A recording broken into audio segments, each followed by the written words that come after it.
मध्य प्रदेश में विधानसभा चुनाव के लिए बीजेपी ने दूसरी और तीसरी सूची जारी कर दी है, जिसके बाद से ही राज्य में चुनावी सरगर्मियां भी तेज हो गई हैं। बीजेपी ने महाराष्ट्र, यूपी, गुजरात और बिहार के नेताओं को जिले और संभाग का प्रभार दिया है और ऐसा करके बीजेपी प्रवासी कार्यकर्ता बैठक का आयोजन करते हैं ताकि बिना किसी सोच के साथ में वो यहां निष्पक्षता से काम करें और जो तय हुआ उसको आगे बढ़ाएं।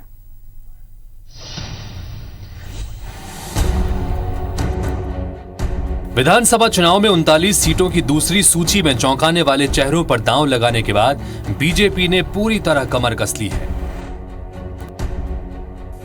नई रणनीति के तहत पार्टी ने दूसरे राज्यों के बड़े बड़े नेताओं को जिले और संभागवार जिम्मेदारी सौंपी है, जो चुनाव से पहले जिला प्रभारी से फीडबैक लेकर हाईकमान तक पहुंचाएंगे।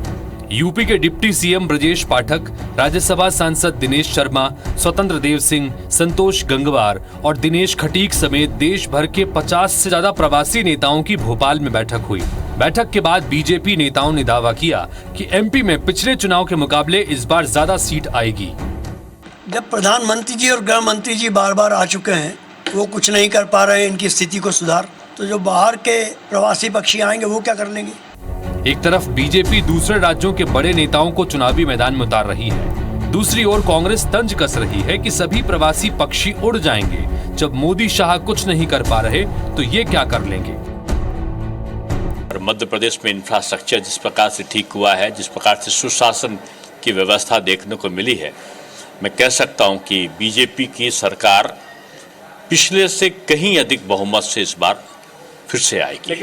ऐसा पहली बार नहीं है कि जब सत्ता में वापसी के लिए बाहरी नेताओं को मैदान में उतारा गया है।